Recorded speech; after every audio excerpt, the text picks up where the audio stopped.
Portanto, assim como vocês receberam a Cristo Jesus, o Senhor, continue a viver nele, enraizados e edificados nele, firmados na fé, como foram ensinados, transbordando de gratidão.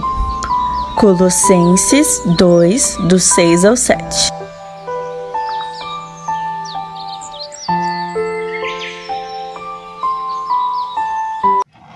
Bom dia! Estamos de volta com as nossas reflexões matinais enraizados em Cristo. Como já falei para vocês, nós já estamos quase chegando ao final dessas meditações a respeito do rei Davi. Chegamos agora, no tempo em que o rei Davi envelheceu. E já há então a necessidade da preparação de um novo rei. 1 Reis, capítulo 1, nos fala quando o rei Davi envelheceu, estando já de idade bem avançada, cobriram-no de cobertores, mas ele não se aquecia. 1 Reis 1:1. Então nós estamos chegando aos últimos dias da vida de Davi, quando o nosso protagonista já estava velho e fraco. Deus fez da vida dele literalmente um livro aberto, que ensina até a última página. Esse rei teve muito trabalho para dar conta antes de poder descansar. Um novo rei deveria ser preparado e apresentado ao povo de Israel, e providências precisavam ser tomadas para a construção do templo. Davi ele costumava negligenciar suas responsabilidades parentais, porém, no fim da vida, foi um bom pai e também um conselheiro do novo rei. Deus nos agraciou com os relatos dos últimos anos de Davi no início do primeiro livro de Reis e no final do primeiro livro de Crônicas. Não sabemos a ordem exata desses acontecimentos porque os livros registram diferentes ações sem um detalhamento da sua cronologia. Portanto, nós iremos nos concentrar apenas nos assuntos e eventos mencionados. Uma das coisas que a gente pode ver, que pode trazer até tristeza da gente saber, quando o rei Davi envelheceu, estando já de idade bem avançada. As palavras mostram aqui que nos é inevitável. Um dia todos chegaremos nessa fase, nessa estação de vida.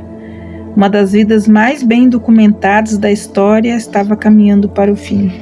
Talvez ainda difíceis de ler essas palavras a seguir, porque diziam que cobriam-no de cobertores, mas ele não se aquecia. Será que esse é o nosso Davi? Aquele que matou um leão e um urso com suas próprias mãos? Derrotou sozinho um gigante filisteu, tinha feito das cavernas a sua cama? Apoderava-se da espada de um rei violento, havia conquistado nações e clamado pelo poder de Deus?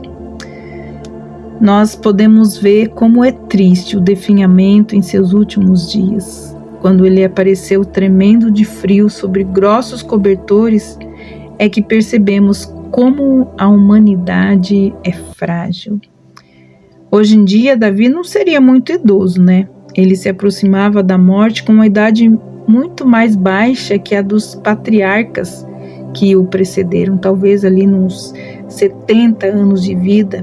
Ele deve ter vivido o equivalente a 100 anos de uma pessoa qualquer. Ele conheceu todos os extremos da experiência humana, o sucesso incomparável, a rebeldia, o lamento escancarado, a celebração expansiva. Vida sem extremos pode ser vida sem ansiedade. Toda a intensidade, ela sempre terá um preço. Acho que a maior parte da nossa vida é vivida ao extremo. Muitas vezes nos encontramos no vale, outras vezes no monte, muitas vezes entre os dois. Quando as circunstâncias em que somos inseridos são de vale, nossa percepção de Deus nos leva para o monte. Como diz o rei, não me satisfaças com pouco de ti. Não me consoles nas sombras da verdade, nenhuma quantidade de algo extraordinário representa a profundidade, o comprimento e a largura que Deus tem, nem qualquer outra coisa.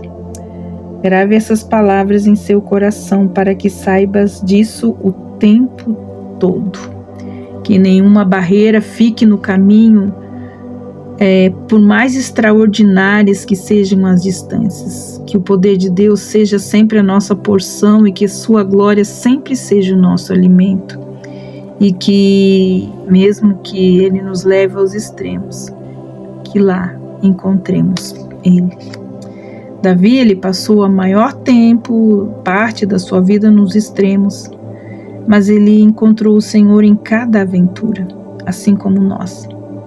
Espero que você queira uma vida assim. Não quero cometer os erros dele, mas quero encontrar o Todo-Poderoso em todos os altos e baixos, montes, vales e montanhas. A volta de Davi nessa montanha russa estava próxima do fim. Os salmos mostram que ele descobrira na verdade, Deus em cada curva da sua jornada turbulenta, que o deixara fraco e agora friorento. O quarto filho de Davi tirou partido de sua saúde frágil de pai e seguiu os passos do seu falecido meio-irmão Absalão. Adonias, ele vai e se proclama rei, pois era o irmão sobrevivente mais velho. Joabe e o sacerdote Abiatar o apoiaram. Que ele se tornaria o próximo rei parecia certo, mas ele não contava com o alerta de Betseba a Davi sobre o seu plano. Após uma longa ausência, o profeta Natã retorna então em cena. Ele se une a Betseba num plano para informar Davi e entronizar Salomão. O apoio do profeta Davi, a sua cumplicidade com Betseba, mesmo tendo conhecimento do pecado que eles haviam cometido. Natã, ele foi o profeta que Deus usou para confrontar o grave pecado de Davi e de Betseba. Também foi ele quem avisou aquela mulher sobre o plano de Adonias, que talvez provocaria a morte dela e também de Salomão. Natã provou ser mesmo um verdadeiro profeta de Deus. Ele podia tanto confrontar o pecado como cuidar amorosamente dos pecadores. Diz assim a palavra: Natã perguntou então a Betseba, mãe de Salomão: você ainda não sabe que Adonias, o filho de Agite, tornou-se rei sem que o nosso senhor Davi ficasse sabendo? Vou lhe dar um conselho para salvar a sua vida e também da vida de seu filho Salomão. Lá em 1 Reis 1, 11 e 12. Natã sabia que Betseba era a pessoa certa para restaurar no rei a força para tomar as suas decisões. Então ela enviou-o para informar a Davi. Logo, ele só teve de confirmar as palavras dela ao rei. Betseba ajoelhou-se e prostrou-se em terra diante do rei. O que você quer? O rei perguntou. E ela respondeu: meu senhor, tu me jurastes a essa tua serva pelo Senhor, o teu Deus, que seu filho Salomão te sucederia como rei e se assentaria no seu trono. Mas agora Adonias se tornou rei sem que o rei, meu senhor, o soubesse. Betseba obteve a atenção total do rei Davi com ameaça à sucessão de Salomão. E Natã então logo confirmou a afirmação da mulher do rei. Aparentemente ela saiu do quarto para que o profeta pudesse ficar a sós com Davi. Então o rei confirmou a promessa feita a Betseba de que Salomão deveria ser o seu sucessor.